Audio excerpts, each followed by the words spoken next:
તો રામે રામ ડાયરા ને રામે રામ, કેમ છો? મોજમાં? બસ મોજમાં રહેવું વાલા. તો આજે વાતાવરણ વાદળ છાયું છે અને પવન તે બહુ ઝપાટા ખાય છે, એટલે કે પવન થોડોક વધારે છે. જાણે વાવાઝોડું કેમ હોય એવો પવન આવો કાર્યકર કે આપને એમ થાય કે આંબા બધાય ખખેરી નાખશે એવો પવન આવે. જોઈ જાય આ ઓછો પવન છે હે, જોઈ લો કેમ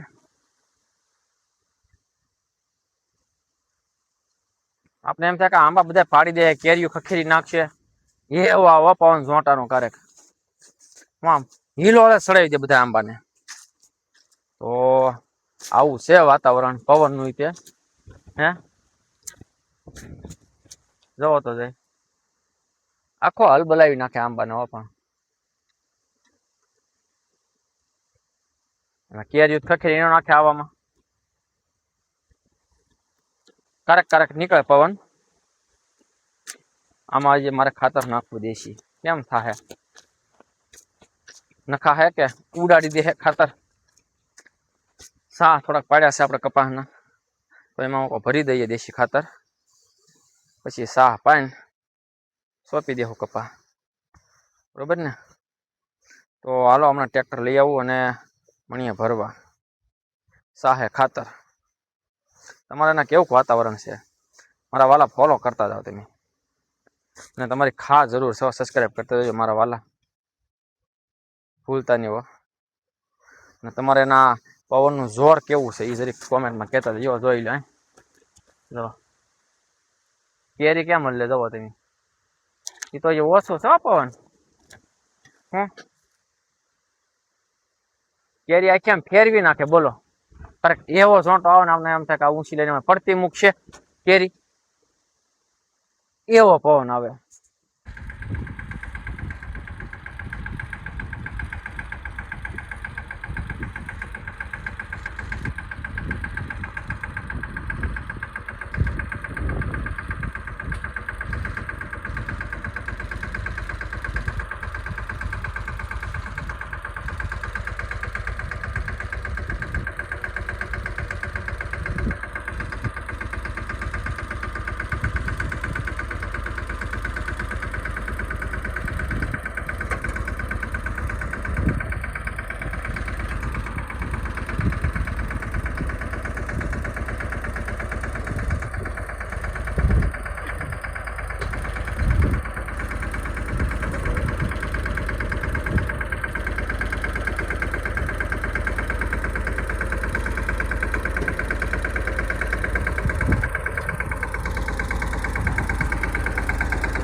તો આમાં આપણે દેશી ખાતર શાહમાં ભરી વાળ્યું છે. આમાં આપણે કરવાનો છે કપાસ. જો આ રીતે શાહ ભરી વાળ્યા ને આ રીતે શાહ પાડ્યા છે આપણે 5 ફૂટના, અને વાવણી થાય એ પહેલાં આમાં કપાસ આપણે સોંપી દેવાનો છે. અને ચાલો ભીંડો દેખાડું તમને. ભીંડો આપણે સોંપાઈ ઉગી ગયો છે, તો કેવોક કે છે ડૂલ કેવોક છે એ તમે કોમેન્ટમાં જરીક મને કહેતા જઈઓ. ચાલો આપણે જઈએ ભીંડા બાજુ. તો જો આ ભીંડો ઉગતો આવે છે. હા જોઈ લે, આ રીતે ઉગ્યો છે ભીંડો. તમારા ડૂલ તમને કેમ થાય સોંપવા જોઈશે કે?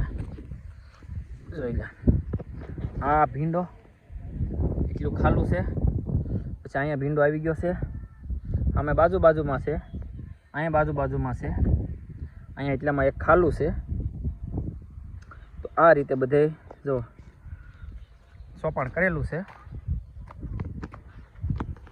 અને કારેલી છે એને હજી વાર લાગશે, કેમ કે એનું બી બહુ મજબૂત હોય એટલે એને થોડીક વાર લાગે.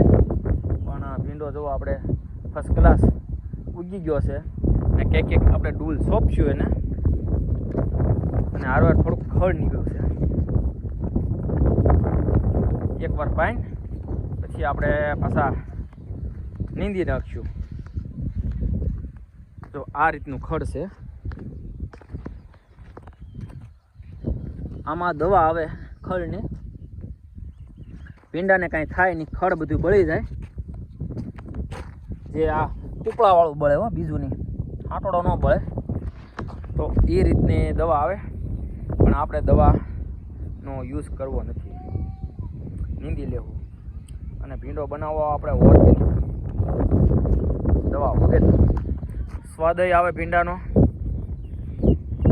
અને માર્કેટમાં સારું રહે. જોઈએ આપણે માર્કેટ કેવીક આવે, આપણે પોહાય ભાવ ઓર્ગેનિકમાં ઉત્પાદન ઓછું આવે એમ કહેવો, એને અમે ભાવ આવે. હવે ગામડામાં તો કઈ રીતે થાય ભાવ એ આપણે જોવું. તો ચાલો હવે જાવું ઘર બાજુ, અને તમે વાલા ફોલો કરતા સબસ્ક્રાઈબ કરતા જજો.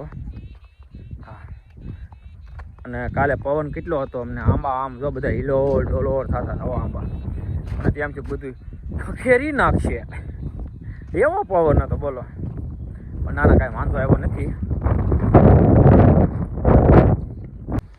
જો આંબામાં કેવો ફર્સ્ટ ક્લાસ ખડ લઈ લીધું છે, ચોખ્ખા કરી વાળા આંબા જો. અને જે આમાં બાકી છે ખડ લેવાનું, આ એક આરમાં લઈ લીધું છે ખડ, અને 2 આર 3 આર જે બાકી રહી ગઈ છે. અને આમાં આપણે કેરા બાંધીને જાહેર કરવાની છે માલ હાટું. તો 2 દિવસ વહી જાય છે, હમું નમું કરશું, આંબામાં ખાતર નાખશું દેશી, અને ખડ લેવું. આ બકાલો કે મને પારો બધું હારવાર થવાનું છે વણ, એવું લાગે મને એમાં. અને પવનની કેરીઓ ખરી નથી ઉતારી લીધી, ખરી જાય એવું લાગતું હતું બોલો. તો આ આંબો હાવ ખાલી થઈ ગયો છે. આ આંબો તો ખાલી હતો જ તે, આમાં છે હવે 10-15 કેરી, ઓલા આમાં 20-25 છે, અને આ આંબો હાવ ખાલી થઈ ગયો છે. તો આ રીતના આના ખામણા કરવાના છે આપણે પાછા. અને સૂનો છે ને ના પાછો જે લગાડવાનો છે સૂનો.